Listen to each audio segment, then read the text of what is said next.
Hello दोस्तों, नमस्कार and जय हिंद। एक सवाल आपके ज़हन में, जितने मेरे डिफेंस एस्पिरेंट्स हैं, मेरे फ्रेंड्स हैं, एक सवाल आपके ज़हन में ज़रूर आएगा कि what kind of guidance program I should take. उसके पहले भी एक सवाल आ सकता है कि should I take a guidance program और not. I will say you should. Not that it is mandatory, but in today's world it is a change dynamics. आज की डेट में डायनामिक्स बदल चुकी हैं because there is so much of content available on internet, on YouTube, on social media, that anyway you are getting influenced. Either way,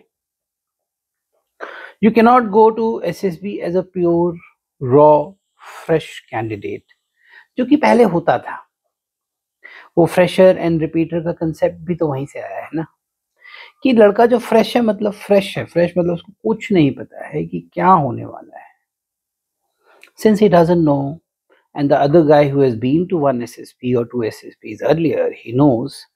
There cannot be an unfair advantage to this person who knows as compared to the person who doesn't know. That's why fresher repeater.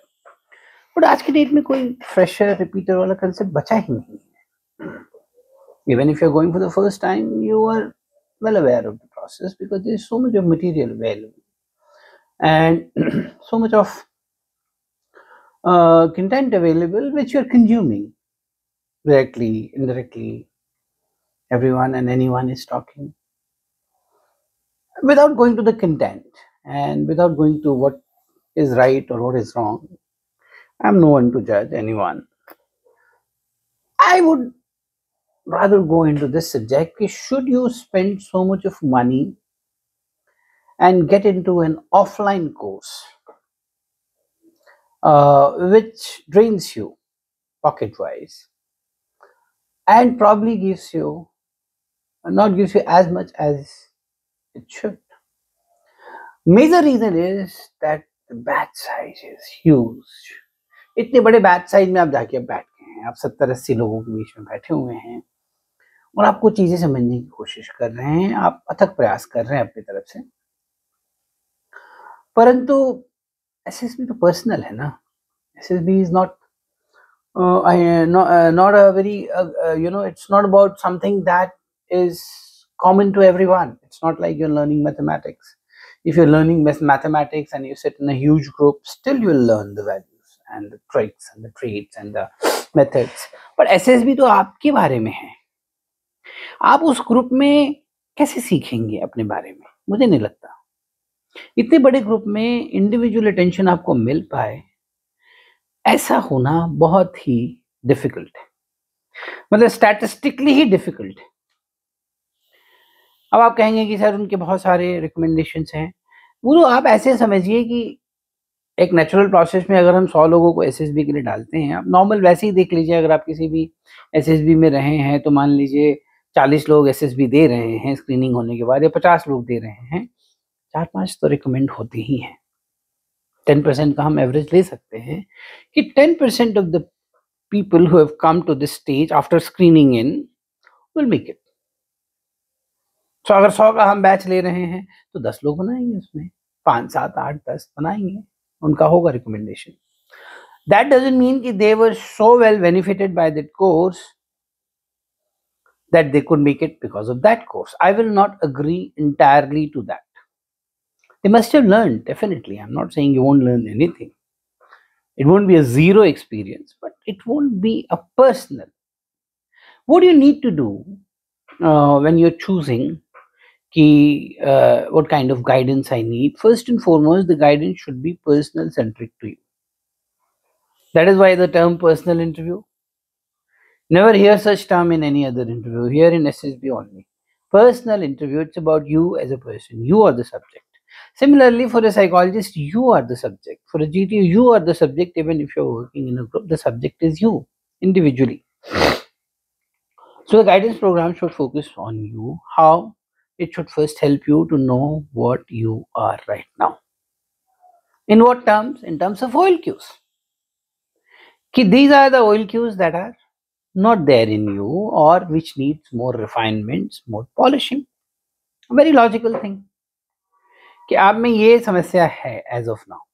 SSB के parameters में अगर हम देखें तो हम ये कह सकते हैं कि आपके अंदर ये वाले OLQs को रिफाइनमेंट की जरूरत है। OLQ नहीं है ऐसा मैं कभी शब्द का प्रयोग करना नहीं चाहूंगा, बिकॉज हम सब में है। It's not that any one of us are devoid of OLQs. Some OLQs might need more polishing. And actually a program can only do polishing part. कोई अगर ये प्रोग्राम क्लेम करे कि मैं आपको एक बदल के रख दूंगा, आपको पर्सनैलिटी A से पर्सनैलिटी B बना दूंगा, वो मूर्खता वाला बयान होगा, बिकॉज ऐसा नहीं हो सकता है। हाँ, A का A+ हो सकता है, A++ हो सकता है, that is refinement and that is personality development, and that only should be the aim of any guidance program. So first is identification, where you are. Is it possible? Yes. There are a lot of tests available which help you to understand yourself. Then what should be the next program? The next program should be to help you build and shine. Now this becomes a personal subject. This can't be a group subject. So the program should be allowing you the forum to connect, to ask silliest of the doubts. For example, the program is telling you that this is the way to write a story. That's how psychologist also tells you in the briefing. Frankly speaking, if you understand the briefing correctly, you need not to know anything else. But then since you are occupied with a lot of thoughts and ideas already, and you're not a free person as per that, you may not be able to understand the briefing per se exactly. So once you have understood that this is the way to write the story or whatever XYZ, that thing is. Now when you write the story, there has to be an analysis. If you have written like this, it is appearing like this. That is important on every story you write. On every picture, on any imagination that you open up, you should be able to know that if I've opened up this imagination, how will it reflect to the psychologist. तो आपको ये समझना पड़ेगा कि OLQ के parameters में इस story से मैं आपके बारे में क्या अंदाजा लगाऊं। आपका कौन सा OLQ इसमें शेड में खराब आ रहा है? प्रैक्टिकल इंटेलिजेंस की कमी है, रैशनल थिंकिंग की कमी है, कोपिंग अप की प्रॉब्लम की कमी है, कोपिंग अप द इश्यूज की प्रॉब्लम की कमी है, रिसोर्सेज यूज नहीं हो रहे हैं, आपका एडेप्टेबिलिटी थोड़ा वीक दिख रहा है, आपका टीम स्पिरिट शायद मिसिंग है। हर चीज देखी जा सकती है, दिखती है। It's I may use the word obvious, the obvious देखने वाले को अगर आता है तो। फिर जैसे कि इंटरव्यू की बात करें, हम इंटरव्यू में आप फ्री होकर बात करते हैं, आपको करना भी चाहिए। तो मैं यहीं पे एक डाउट क्लियर कर दूं कि कई लोगों को ये लगता है कि मैं एक मैनेज्ड इंटरव्यू दूंगा।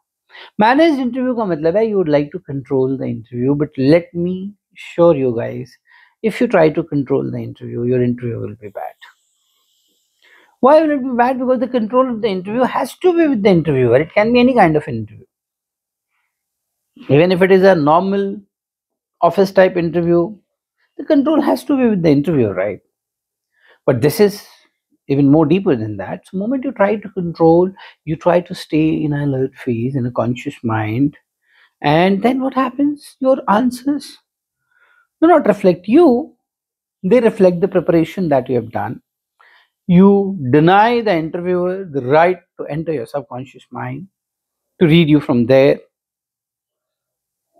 He won't be able to read you, so he won't be able to judge you, and he will be accordingly putting his marks and remarks. So, आप इंटरव्यू में एक सवाल का जवाब दे रहे हैं, उस जवाब का क्या तात्पर्य आपको पता ही नहीं है, आप बोले जा रहे हैं।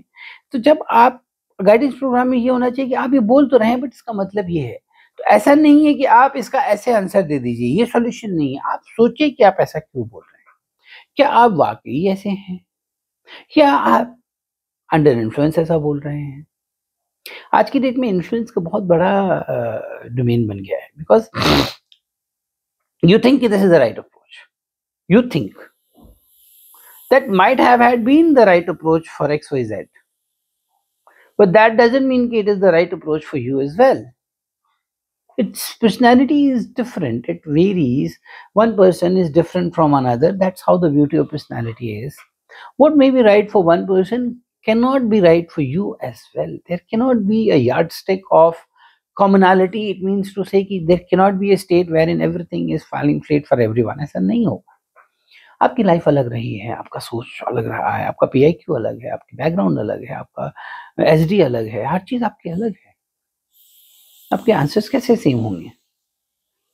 तो आपको कोई समझाए और कहे कि आप ऐसे क्यों सोच रहे हैं, और तब आपको समझ में आए कि मैं तो ऐसा नहीं सोचता हूं, और तब आप उसको बदले. सिमिलरली तीसरे डायमेंशन पे अगर हम जाएं GTO में, तो ध्यान में बैठता है कि मैं बहुत सारा प्रैक्टिस कर लूं.